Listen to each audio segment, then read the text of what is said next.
let's talk about COVID, because I mean, you've kindly and generously removed your mask in the studio, and we have ensured that there's the correct distance between us, a safe distance between us. But you and a lot of people who know about this subject say that we are in for it's not over yet. Well, it's so sad because not only is it not over yet, it was completely predictable what's gone on. When we developed antibody-based vaccines, I predicted since 2020 that we'd create Typhoid Marys. We are actually creating now an opportunity for this virus to mutate, because that's what virus does against antibodies. Until you can clear the virus with a T-cell vaccine, when it's like a broken record, not only will you not be able to stop this pandemic, but there's consequences now, which I'm really concerned about with long COVID. When you say long COVID, not everybody suffered from long COVID, did they? Well, I don't know if we know what, when you say not everybody suffered from long COVID. I mean, I suffered from what and I've written about it, where I will suddenly become extremely confused. I will have a mental fog that will just descend upon me. I will be grasping for a word that's quite obvious, and it might last a day, it might last a week, and then it just flew away. Is that what you're talking about, or are you talking about some physiological disease, ailment, whatever, that might be afflicting us in the future? The latter, unfortunately.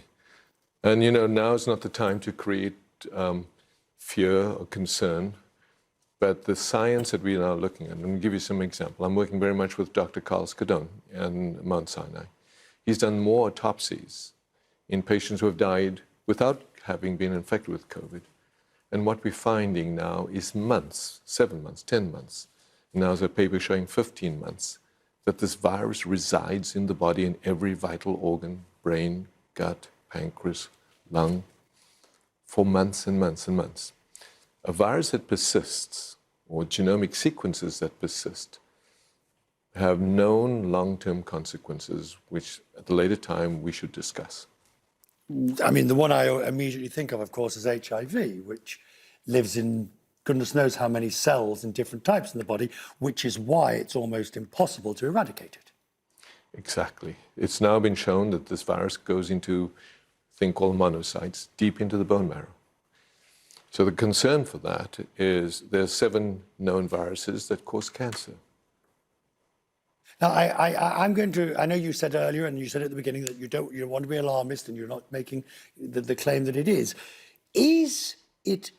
Are we moving to a situation that life looks normal, except in China, but we just don't know the long-term ramifications of this virus? Unfortunately, when you say we just don't know, there are a few people who do know. And that's what, and some what would you like us to do? Do you think we should all go back to wearing masks more frequently than we are? Completely. I mean, the concern is Deltacron, which is now out, by the way, the combination of Omicron and Delta. People getting, I mean, I don't know, it's very clear you're getting infected even after vaccination. You're getting infected after having been infected. And what's even, I've just spoke to my colleague last night, there's a patient now in the hospital in New York that's getting infected and mutated, multiple mutations in real time in this person's body. So to wear a mask around is not only good for you, but good for all of us. Thank you very much, sir. We'll talk more. Will do. It's really good to have you with us tonight. I'm so thank you grateful for that you having me. came tonight. Thank you, sir. Thank you.